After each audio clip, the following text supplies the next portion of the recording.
the hero's journey slightly different because you're following a predator. It's so good. Right on. I haven't seen it. I'll see if it's on like a streaming service or something. Probably on Hulu or something like that. It's on Hulu. Yeah. Well, they had Prey, and I really liked Prey. Yeah. Same director. I see. Cool. All right, let's get into it. Hello and welcome everybody to episode 119 of the GGG Podcast. I am Paul, and as always, I am joined by my co-host Phil. We got a good show for you after 2 weeks off. We got loads of game releases to talk about today. SAROS, Diablo 4, Invincible Versus, Tides of Tomorrow. Got some Arc Raiders updates. Assassin's Creed Black Flag is finally coming back, and very soon. We won't have to wait very long on that. Got some PlayStation updates that are not so exciting, and changes coming to Xbox. I mean, changes that we've already seen before, but hey, they might be in the right direction, so might want to celebrate that a little bit. Yeah. But before we get into all of that, if you haven't already liked and subscribed to our podcast on our YouTube channel, please do so. We'd really appreciate it. And if you're listening to the audio only version on Spotify or Apple Podcasts, follow us over there as well. Phil, I have been very busy the last 2 weeks, really. What have you been up to? Have you had a lot of time for games? Because I have not had a lot of time. Have you still been in Crimson Desert mode, or has that have you been wearing off? I've just been in the desert. Yeah. I think I'm finally starting to hit the point where I'm like, I think I've done enough in this game, and I'm like, I'm close to the end. Right. Let me just update you with what's going on. Okay, please. So far, I have ridden a dragon. I've made my camp into a functioning farm. I got a mech suit recently. I fought robots. And I think that's most of the new stuff right now. Wow. It's very crazy, that game. Are you in the Crimson Desert itself yet? Has that happened? I have made my way out there. I don't spend a lot of time out there because it's hot, and my character has a lot of armor on, so he gets hot easily, Sure. gets overheated. Yeah. So I need to find a new armor set. But yeah, no, that game is great. However, I am excited about some new things coming out, and I've also played a little bit of... I wanted to address this, and this is a good time to do it. Vampire Crawlers, the Turbo Wildcard, from the people who brought you Vampire Survivors.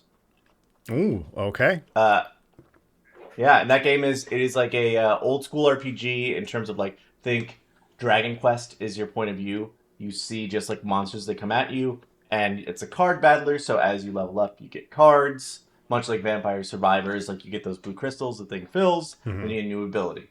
And it is pretty addictive and very easy to just like keep running. Like, oh, well, you know what? I finished this dungeon and I got this new power. Let me see what the next one is. So they have held their grip on addictive gameplay, and it's great. So that's what I've been up to. Not much. Besides those two things. I mean, it sounds like a lot if you're that deep into Crimson Desert. So, because I think I was starting to hit the Crimson Desert fatigue a little bit, but then I had a lot of life stuff going on, so that kind of distracted me. And so I haven't played it really like over a week or 2 weeks now. So I got to get back into it. So I still am at the exact same point where I just got Uga or whatever. And the mission is stuck, so I don't know what to do about that. Oh, good. Yay!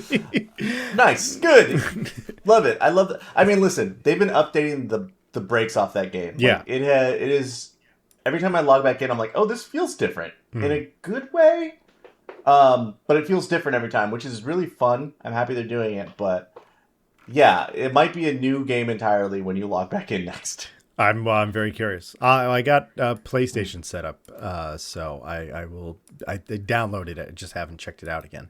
So, for the games I have been playing a little bit of Civ.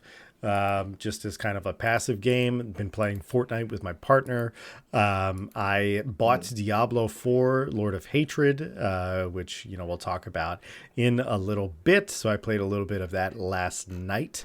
But that's pretty much been it. Been a very light week for me. But let's actually just get into Diablo 4 because it's on our major game releases, and that way I can just talk about it. So yeah, Diablo 4 Lord of Hatred came out today, the day that we are recording this, April 28th.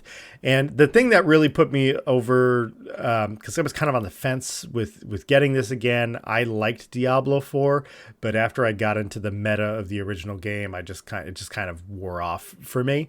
And so the big thing that pulled me back was that if you bought this DLC, you got the previous one as well.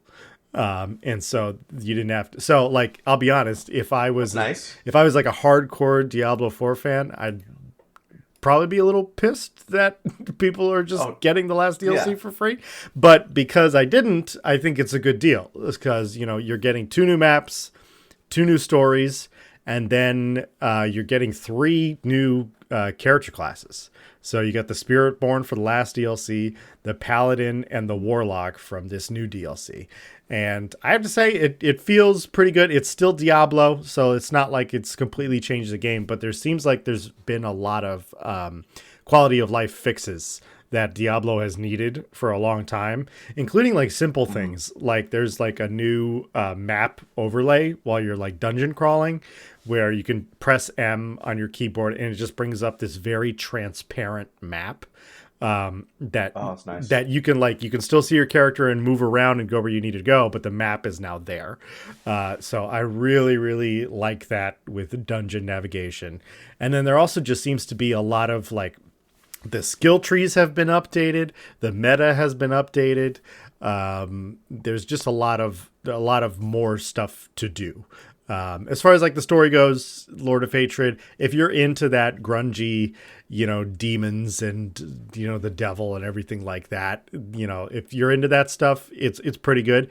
If you're not, it's not particularly my genre. But I can appreciate it, but I am kind of like, okay, what's on my phone while these characters are talking? Because I don't really care. Diablo lives in a really funny place where it is both fantasy and also like Judeo-Christian fantasy kind of. Yeah. Like it is. Yeah. And I like that. That's a very like early 2000s vibe that I dig. Feels like akin to Supernatural. Are you enjoying the new classes? Have you gotten to play those at all? Yeah, so I made a Paladin, which is like the season's class. There's been a lot of like speculation online as to whether the Warlock was actually supposed to be released with this DLC.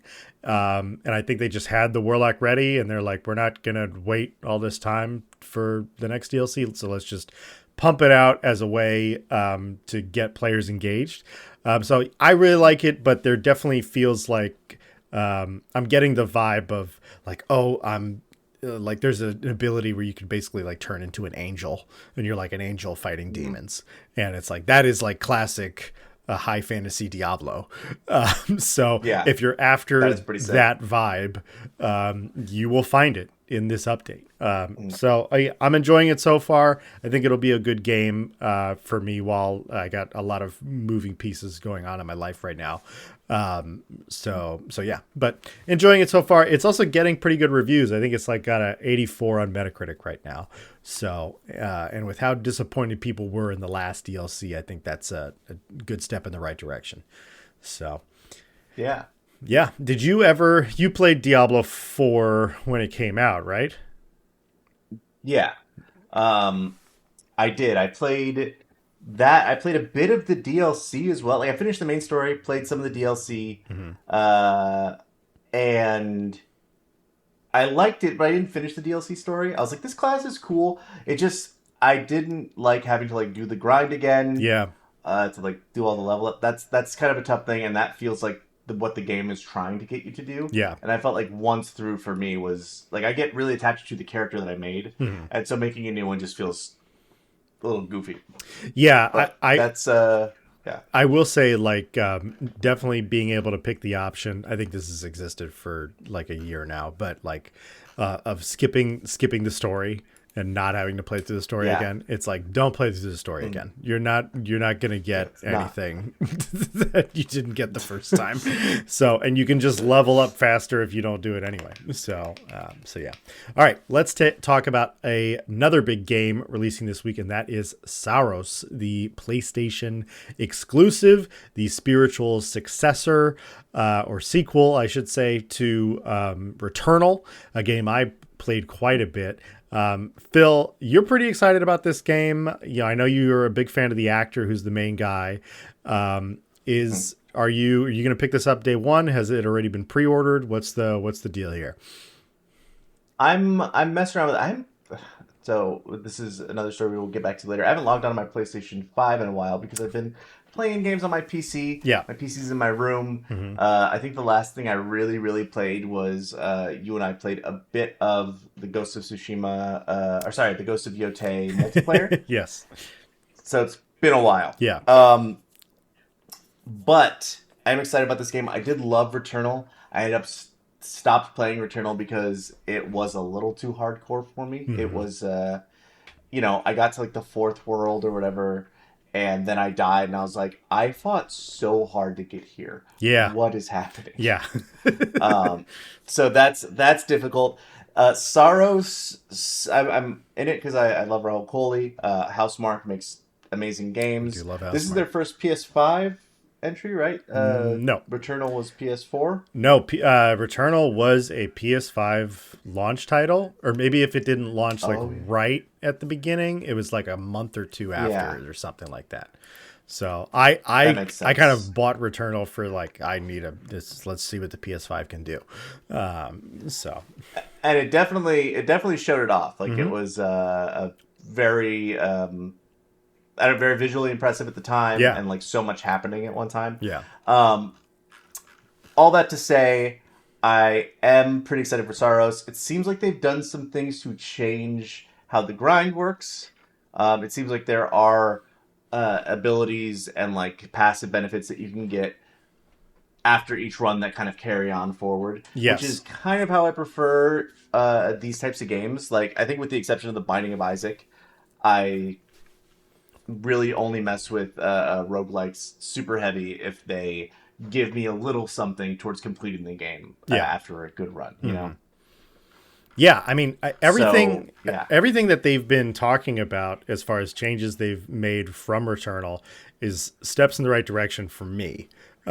Just because, like, I thought the game was too hard. Like, there were a couple of things, like, progression-wise that you did hold on to, but it was more like equipment. It's like, now you have the grappling hook, so you can grapple to things. Or, like, now you have the extended dash, so you can extend dash or something like that. But there were no, like, passive stat boosters or you're going to get a better weapon next time or anything like that. And so, like, similarly, and this is a problem that I've had with roguelikes in the past, where it's just like, if I'm doing a run for 2 or 3 hours and I die, I'm just like full wind out of my sails. I'm like, I'm not doing that again. that was my try for today. I can't commit more time to this. Like, I have a life. I need to move on. So I do. I got kids. Well, I don't, but I have a things cat to do. I got a cat. You know, like, basically a kid. Yeah. Come at me, internet. But so all the things that they've been updating is kind of pulling me in that direction. And I will also say all of the advertising with the storytelling seems a hell of a lot better than it did in Returnal, where it was just like, oh, she's talking to herself or she's reliving some creepy memory dream. Whereas in this, it's like, okay, there's actually a cast of characters that you can interact with that are helping propel the story narratively, which I think Returnal desperately needed.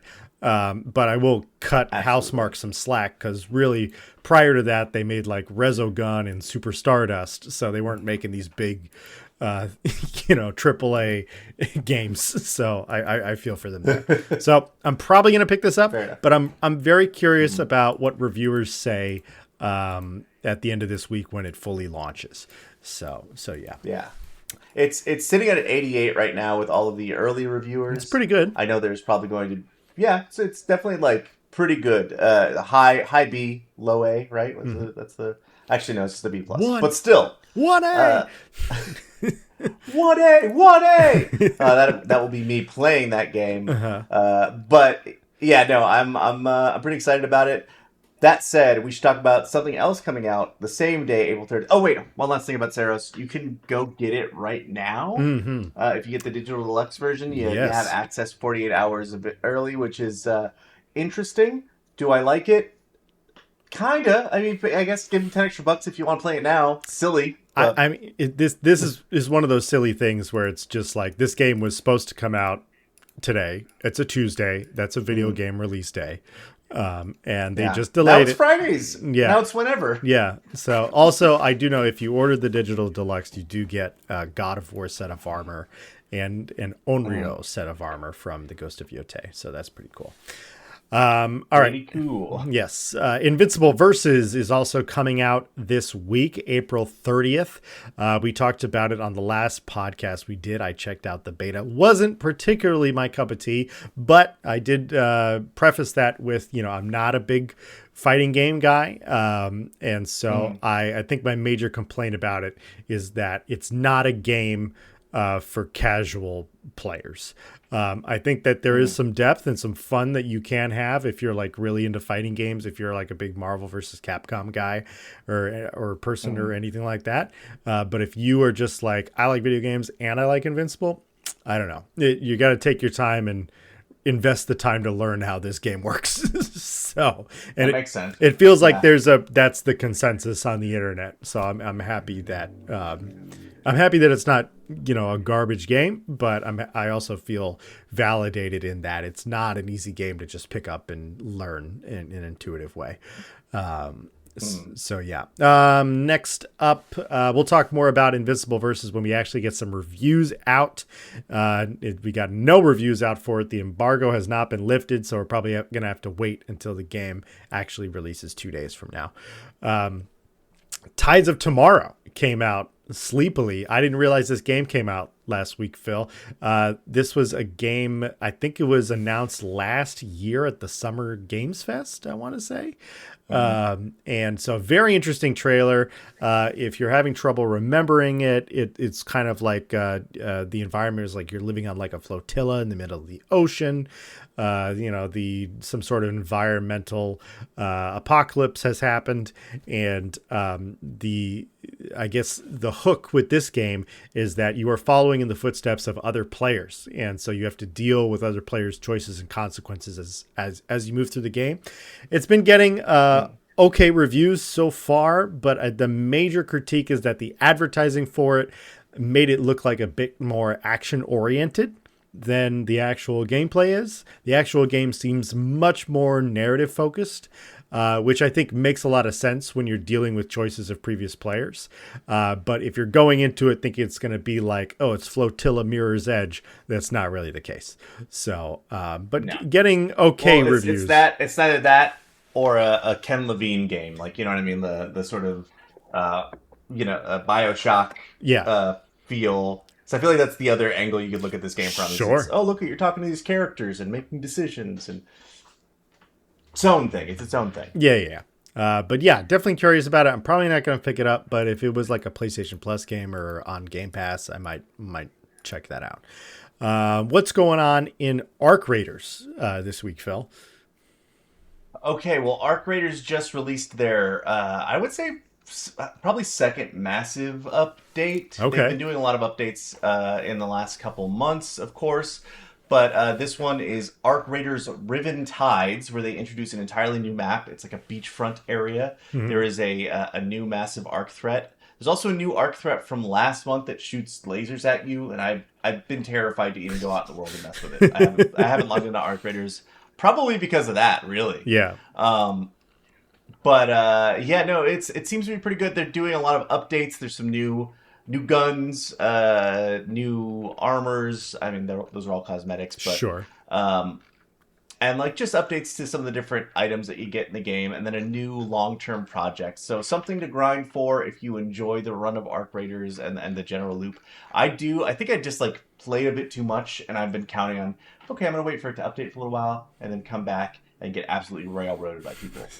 So that's what I'm counting on when I go back in for Riven Tides at some point. Yeah, I feel like if you and I get back on there, we just have to be like, okay, we're going free loadout, and that's just how it is. Yeah. And or like, I know you like going naked. I don't like going naked, but I love going naked. just butts to bolts. You know what I mean? Just I'd rather start with a gun. It's my preference. you'll find a gun the universe provides. And then last on the list this week, Far Far West. I've heard about this game, Phil. I've heard it compared to like Helldivers and Deep Rock Galactic. What is going on with Far Far West? So I just saw this now, and I think it actually just released today. Specifically, it's an early access game for PC, but right now on Steam, it's sitting at an overwhelmingly positive, which is with 1,153 reviews. Wow. Okay. I think that amount just went up. Yeah. But it seems like just a great game to play with your mates. That's kind of like Left 4 Dead or Deep Rock Galactic, obviously. You're doing fun skeleton stuff. This definitely seems like it's a $20 game, $17 on Steam. A great thing if you could just get your buds together and take a squad and go be robots that are also cowboys. All right, do you have the Steam page pulled up right now? Yeah. Is there like an option to like buy 4 copies of the game? There is not. This for if any people who work at Valve are listening, or people who are designing Far Far West. There used to be a thing where these like cooperative 4-person games where there's this option of just like, I'm just going to buy 4 copies of the game at a slight discount, instead of it being, $80, it's $70, and I could just buy it for my friends. And I miss that feature. I feel like that was a thing several years ago, maybe in the late 2010s, and that's just not a thing anymore. So I want that back because it looks really fun. I'm a huge Deep Rock Galactic fan. I'm a huge Helldivers fan, obviously. Helldivers has been getting some mech updates, and then I think they also released a trailer this morning that they are adding a new biome called the Paradise biome. So it's supposed to be a very pretty planets, vacation planets and whatnot. So I'm down for that. I'll go murder some stuff there. Yeah, with some pretty lighting and pretty trees and pretty rolling grassy hills. So right on. All right. Well, let us press right along into the news. First up, big news. Assassin's Creed Black Flag Resynced was announced. I think it was last week it was announced. We had heard rumors that this was coming, but I was a little skeptical, to be honest. But finally seeing it and seeing that it really is not just a remaster, but they went through and they added their modern engine into the game. It looks incredible. And definitely, raised an eyebrow of like, oh, is Assassin's Creed back? Oh, please. How do you feel about this? I mean, they are back, and in that, they are back in time. Let me tell you this. I was looking for the release date of that game. I went on there. I went on the Ubisoft page, and I saw that there is a deluxe edition that comes with a statue of Robert Kenway. And I might get it. That trailer looks so good. Like, Assassin's Creed Black Flag is one of those games that I just have a core memory of, like, that felt really next gen playing that game. I think I played it on the PlayStation 4, although it was PlayStation 3, PlayStation 4 cross-gen game. So we are now 2 generations out, and back then it looked very impressive. Yeah. Now with these new like graphics that they're adding to it, it looks tremendous. I don't know. There's so much about it. Robert, is it Robert Kenway? Hold on, I have Connor. My Magic deck. No, Connor's in 3. It's Edward Kenway. I made a Magic the Gathering deck of Edward Kenway specifically. Oh wow. Okay. But that game, like the design of Edward, his sort of attitude and like character growth throughout the entire thing. It is the best pirate game to exist, and it's tough because like Windrose just came out. A friend of mine sent me a message like, "Oh, do you want to get this?" And I was like, "No, I am saving my pirate desires for Assassin's Creed Black Flag." That game is just too good. Nothing really captures the feeling of like you ride up on a frigate that is owned by the queen, Hmm. and then you just sweep in and take it and sink the boat. Yeah. Uh, it's so good. It's so good. Yeah, I've seen a lot of Winrose stuff circling around like gamer social media, and yeah, I maintain my thoughts when I played the demo of that game, which is that it's a good game, it's a good survival game, but the combat needs a lot of work. It is way too basic, and I don't just want to buy a game because I can build a cool pirate base. I mean, I do want to do that, but I also have to understand like there's a lot of stuff that other things that you have to do to even get to the point where you can actually build a cool pirate base. And a lot of it involves fighting big monsters with a crummy combat system. So, unfortunately. So, yeah. But yeah, I'm excited about this. It is coming out July 9th. So very, very soon. Very exciting. There are some notable differences. They are departing from the health meter. It seems like you kind of go back to the Edward having like really quick finishers, that sort of Batman Arkham style where you counter and attack and kill them very, very quickly. Yeah. I'm very excited about that. They added a crouch feature, which is pretty cool. Finally. And jumping in place. Yeah. Listen, they knew what we wanted. More pirates and crouching and jumping in place. I mean, yeah, we've wanted that for a long time in Assassin's Creed. So, and here's the other thing: the game had loading screens when you were going to a big pirate or a big island in the old game. It's kind of hard to remember because like there was some that you could just roll up and do. But if you're going to a big city and parking your boat, there was a loading screen. Yeah. I am excited that now there will not be that. So. It's going to be cool to see this world a little bit more seamlessly done. Yeah, on modern tech, it should be great. Should be great. The ship combat, was always good. They maintained that with that with the skull and bones and whatnot, and we'll finally get the Assassin's Creed, single character gameplay back in the game. So yeah, I'm probably gonna pick it up, and I will not be ashamed about it. Because I had a ton of fun, even though this game came out 12 years ago.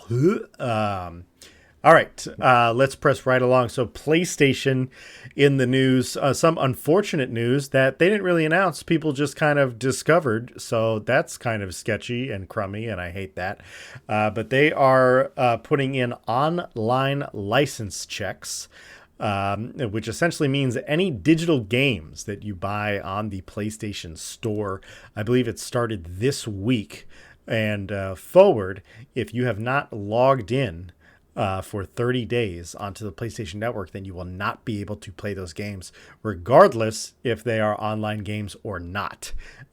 So I absolutely hate this. That being said, I am usually connected to the internet, but I don't like the license checks crap. Like, I feel like pirating is way down. It's not like it was when we were younger. I don't know why we need to do all of this crazy enforcement of like, are you playing, this is a product of what Nintendo did with the Switch 2, with all of its restrictions and, game sharing and stuff like that. Sony looked across the aisle and was like, okay, Nintendo's going to get away with it. We're going to try this too. We just won't make an announcement about it. We'll just do it add it into our terms of service and hope that nobody notices. So, I don't like it. But well, we noticed, Sony. Yeah, we noticed. So, not a this is silly. If you lose access to your internet for 30 days or something happens, the games that we always do that, they're all rentals, but it does feel especially poopy that you can lose access to your games if something happens to your internet and 30 days you're just not able to log online. That should just not even be able, I feel like it shouldn't be able to check your licenses if you're not online. But it is weird that it's built into the system to be like, oh, well, I can't connect and verify this, but it seems like it's been 30 days. I feel like maybe you could just go in and change your internal clock on the PlayStation. Hopefully that's the case. Just keep on resetting it back 30 days if you run on the internet. Animal Crossing trick right there. Okay. Yeah. But still sucks that you would have to do that, and if that even works. But yeah. Yeah. Unfortunate. All right, let's move right along. The blood of Loud.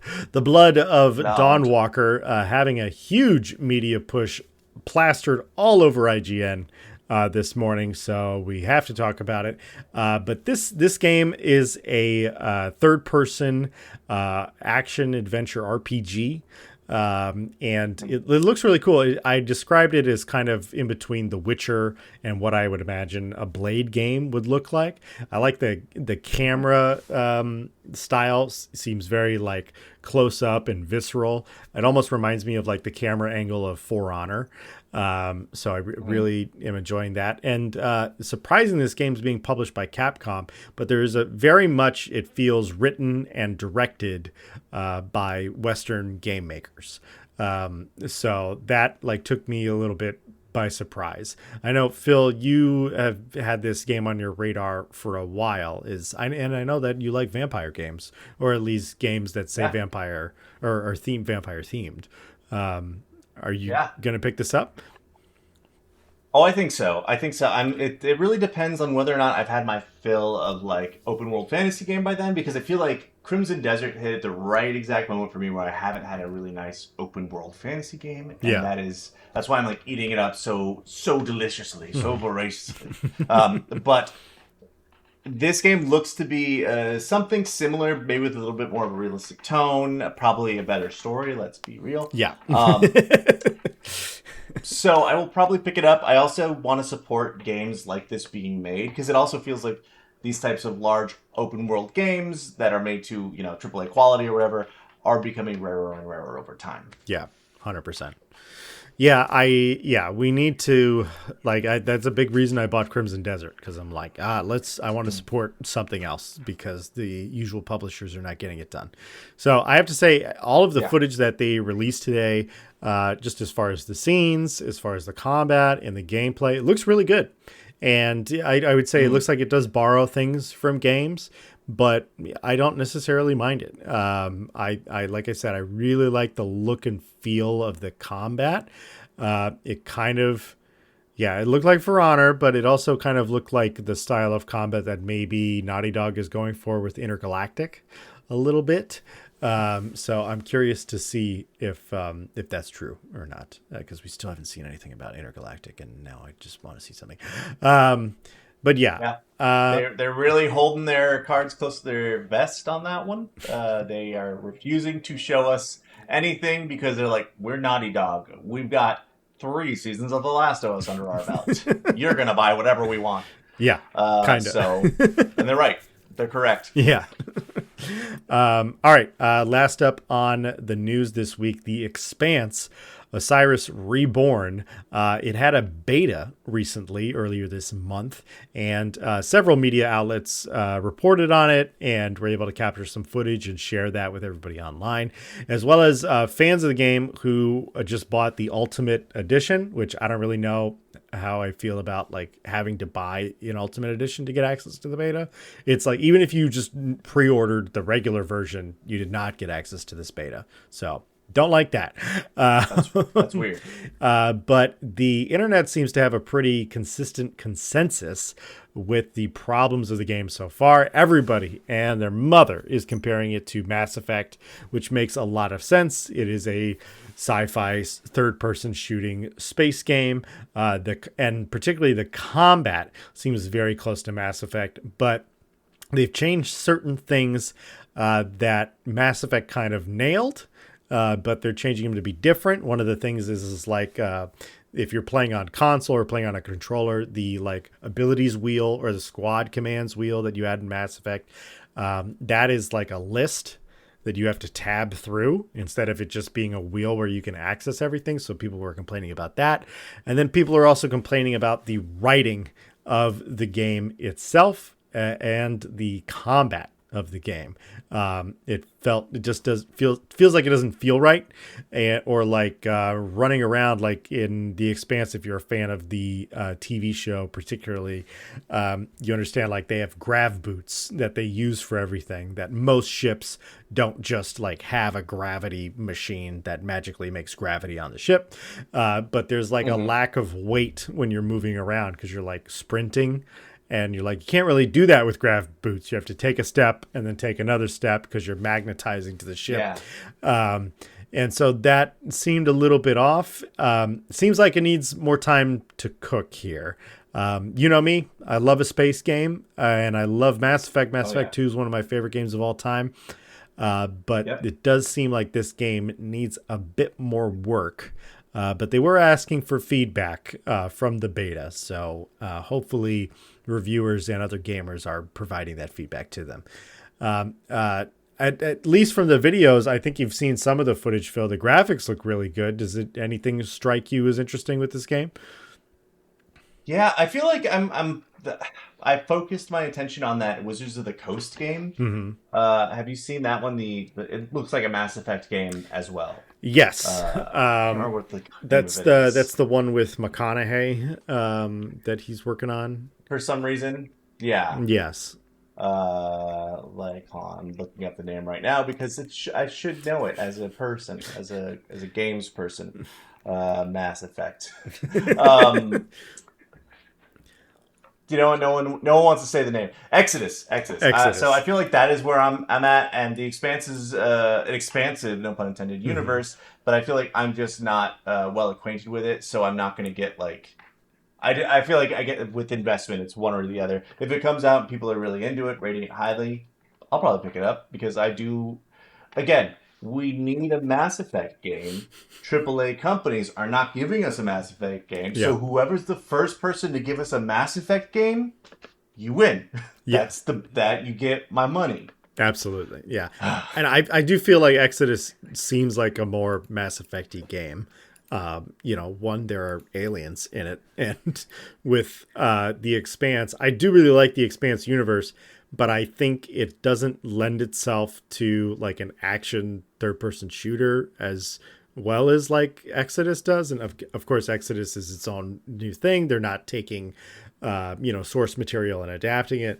But yeah, I where the Expanse really hooked me was like it was more like a space investigative story, and like you can still have action in there, but it wasn't about we're going to fight a big space war, which definitely feels like what the game is turning into. So I'm curious to see. I would have really liked to play the beta, but I'm not willing to put up $200 to do that. To play a beta? No. To QA for someone else, you're paying them $200. Exactly. Get out of here. Exactly. All right. So let's get into our main topic this week, and that is all of the Xbox news that has been coming out over the course of the month, really. A couple of months ago, we talked about how Phil Spencer is no longer in charge of Xbox, and that Asha, I think if I'm saying her first name correctly, is now in charge. And she made a number of statements early on, but I think those were just like, I'm going to do a good job statements. And now she's actually making some changes. Yeah. The most obvious one is that they are bringing the old logo back, which, thank God, the Xbox logo no longer looks like it was made in word art, on Microsoft Office 2003. So that's good. Or like a paint program or something. It's going back to that kind of dark and bright neon, like kind of what we saw the original Xbox look like, which I thought was awesome design and branding. And so they're going back to that. And then a big celebration for all gamers, Xbox Game Pass, which had been raised, or Xbox Ultimate Game Pass, I should say, which had been raised up to $30 a month, is going back down to $23 a month if you're getting Game Pass Ultimate. Wow. So I think that's fantastic. I remember talking about when Xbox Game Pass's prices went up. I think they actually went up twice that we reported on.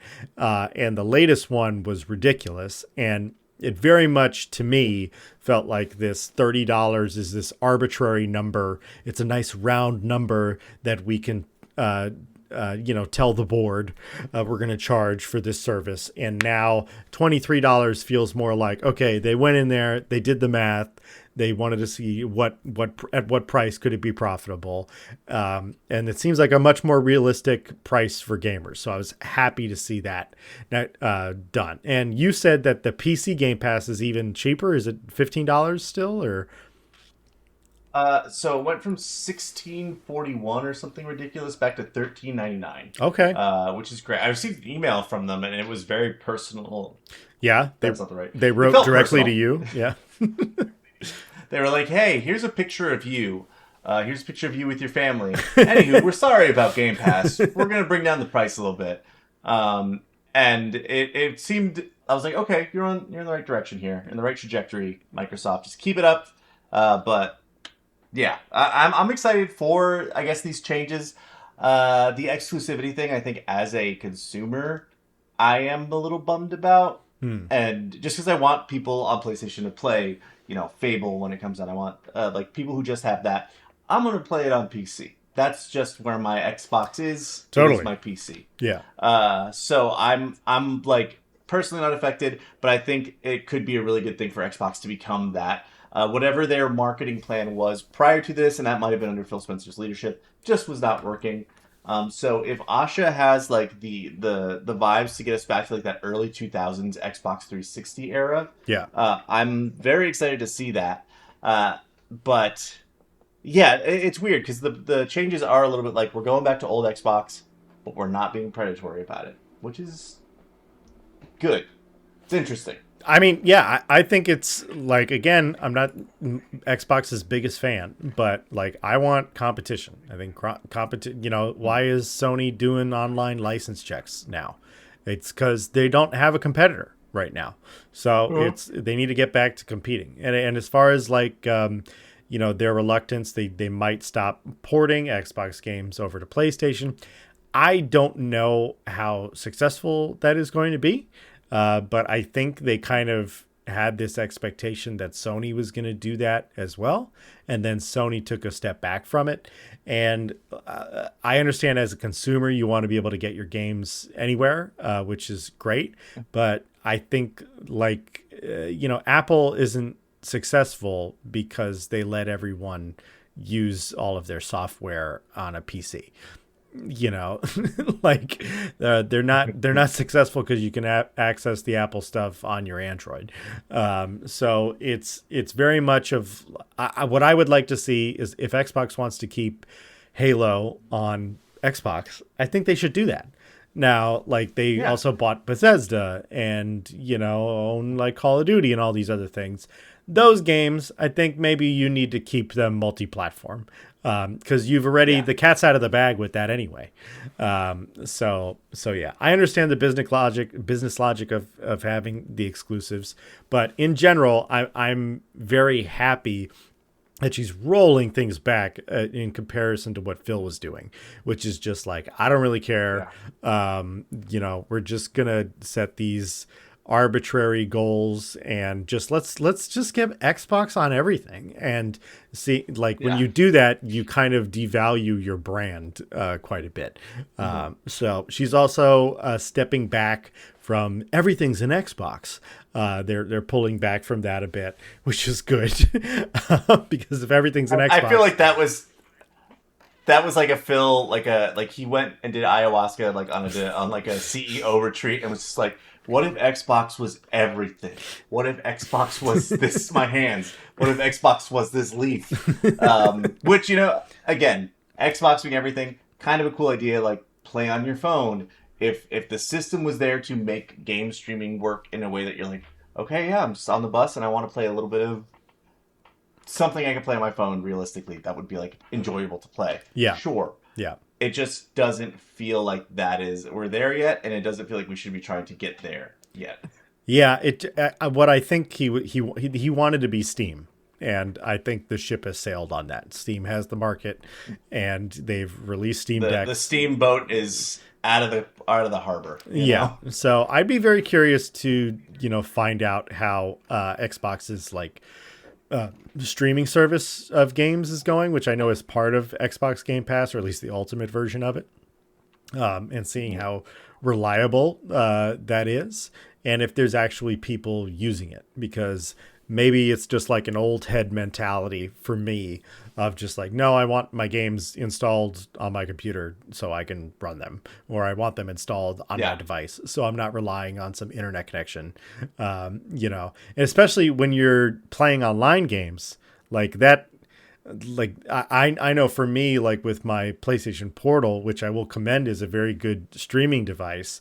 Like one thing I don't do is I don't play online games on it, because then I'm like connecting to the internet twice. So it's like I'll play Crimson Desert on it or something like that, or single player games. But yeah, the lack of, the internet has not. I still feel like there's so many connection problems with the internet sometimes.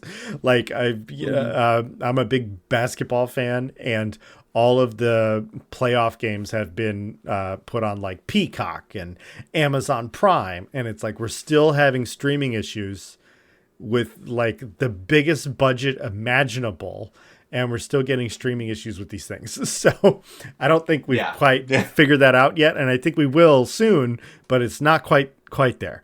So yeah. There's already an input lag issue that exists just in games as general, and putting like another several layers of possible things that could go wrong is not the move for me. Yeah. But we're weird that way. But in general, are you encouraged by Xbox right here, or what Asha's doing? Or do you think this is just a couple of rebranding things so she can put her name on Xbox and be like, all right, I'm in charge. These are the changes I'm making. I think that from what I understand, Phil was like kind of the figurehead of Xbox. Mm-hmm. And it seems like she is actually kind of stepping in as a changing things up she's from she's her doing her job. She is doing her job. And like, to be fair, Phil was a great figurehead. Phil Spencer was Phil Spencer? What yeah. Mm-hmm. Okay. Whew. I got to keep my Phil straight. Phil Spencer was a great figurehead, and especially at a time after the Xbox One, when they were like, what about people playing overseas? And the previous CEO was like, I don't know, play a 360, a freaking surf. Yeah. He was definitely a much more amenable to gamers, and made us all feel like, okay, Xbox at least isn't being terribly greedy and monstrous. So I think with a bit of their reputation restored, they can now kind of angle into doing something a bit more ambitious, and my God, is the space there. Like you said, PlayStation is just feasting because it is unrivaled. Yeah. And we need a good rival to, as the consumers, win. Yeah, absolutely. Absolutely. So I think, it's a good step in the right direction. Let's see if they can keep the ball rolling and, put their money where their mouth is. So I'd really like her to come out and be like, these are significant changes, and we are going to challenge the market. I think that would be fantastic. Oh, and my dog agrees. Yeah. All right. There we go. Well, we're going to wrap it up for this week's episode of the GGG Podcast, episode 119. Thank you for bearing with us this month. I know we have been light on episodes. We're back on the train, though, so we're going to be pushing them out every week again. I am excited for this summer. I'm excited for SAROS. I really hope it's good. And I'm curious to see what people say about Invincible next week when we are back. Just to know that I'm not insane. And maybe you'll have beat Crimson Desert by next week or by next year. Oh, I doubt it. Yeah, that's going to be a 2028 assignment, I think. I see. All right. Peace out, Phil, and peace out, everybody. Make sure to like and subscribe. And if you're listening to the audio only version, follow us over there as well. Peace. Hell yeah.